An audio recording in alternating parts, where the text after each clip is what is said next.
بسم اللہ الرحمن الرحیم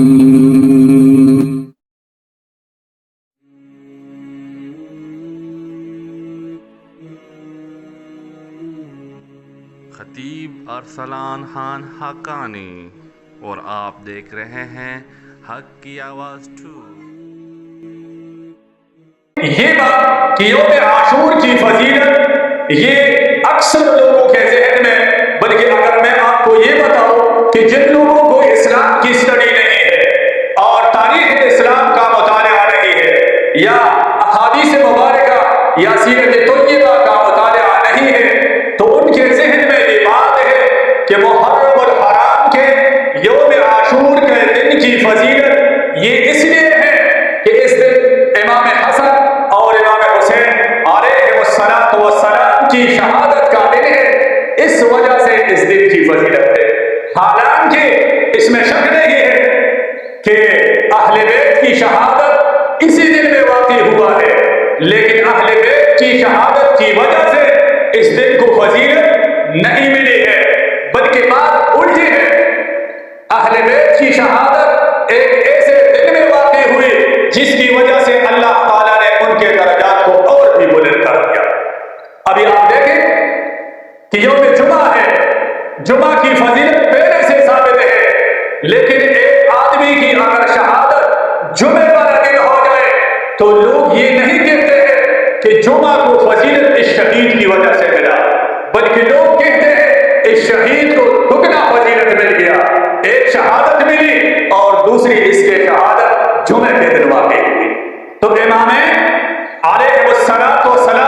اہل بیت کی شہادت کا دن یہ یقیناً یوم عاشورہ کا دن ہے، لیکن آپ صلی اللہ علیہ وسلم کی وفات، دنیا سے رخصتی اور واقع کربلا کے مابین آپ لوگوں کو معلوم ہے کتنا عرصہ گزرا ہے؟ 60 سال کا عرصہ گزرا ہے۔ کتنے سال کا؟ 60 سال کا عرصہ گزرا ہے، اور آپ صلی اللہ علیہ وسلم نے یوم عاشور کی فضیلت اسی دن کے واقعے سے 60 سال پہلے بیان فرمایا تھا۔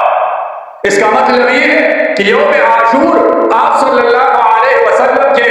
حیات طیبہ میں یوم فضیلت تھی، اس کے بعد خلفائے راشدین کے زمانے میں بھی یہ دن صاحب فضیلت دن تھی، اور اس کے بعد آج بھی یوم عاشور کا دن یہ یوم فضیلت کا ہے، اور قیامت تک اس کا یہ فضیلت جاری رہے گا۔ تو اگر ہم اس کو اس نقطۂ نگاہ سے دیکھتے ہیں کہ یوم عاشور کی فضیلت کس وجہ سے ہے، تو آپ صلی اللہ علیہ وسلم سے اور حدیث مبارک بھی ثابت ہے۔ حضور نبی کریم صلی اللہ علیہ وسلم جب مکہ مکرمہ سے مدینہ المنورہ ہجرت کر کے آئے تو وہاں یہودیوں سے پوچھا کہ آپ یوم عاشور کے دن روزہ کیوں رکھتے ہیں؟ یہود یہ روزہ رکھتے تھے، تو آپ صلی اللہ علیہ وسلم نے دریافت کیا کہ آپ لوگ یہ روزہ کیوں رکھتے ہیں؟ تو یہودیوں نے کہا کہ ہم یہ روزہ اس لیے رکھتے ہیں چونکہ یہود حضرت موسیٰ علیہ السلام کو صرف اپنا نبی مانتے ہیں، تو انہوں نے کہا کہ ہم اس لیے یوم عاشور کے دن روزہ رکھتے ہیں کہ اس دن اللہ تبارک و تعالیٰ نے حضرت موسیٰ علیہ السلام اور اس کے ساتھیوں کو فرعون سے نجات دلایا تھا، اس نجات دلانے کی خوشی میں ہم یوم عاشور کے دن روزہ رکھتے ہیں۔ تو آپ صلی اللہ علیہ وسلم نے صحابہ کرام کو فرمایا کہ یہ تو صرف موسیٰ علیہ السلام کو نبی مانتے ہیں، اور ہم سابقہ تمام انبیاء کرام کو اپنے نبی مانتے ہیں، تو بہتر یہ ہے کہ جب یہ روزہ رکھتے ہیں تو زیادہ بہتر یہ کہ ہم بھی روزہ رکھیں۔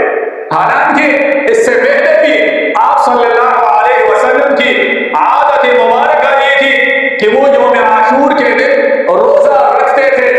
لیکن محرم الحرام کے یوم عاشور کے دن روزہ رکھنے کے بعد آپ صلی اللہ علیہ وسلم نے دوبارہ ارشاد فرمایا کہ اے میرے صحابہ، اگر اللہ نے مجھے اگلے سال تک زندگی دی اور محرم الحرام کے مہینے میں زندہ رہا تو آئندہ سال میں محرم کے 2 دن کے روزے رکھوں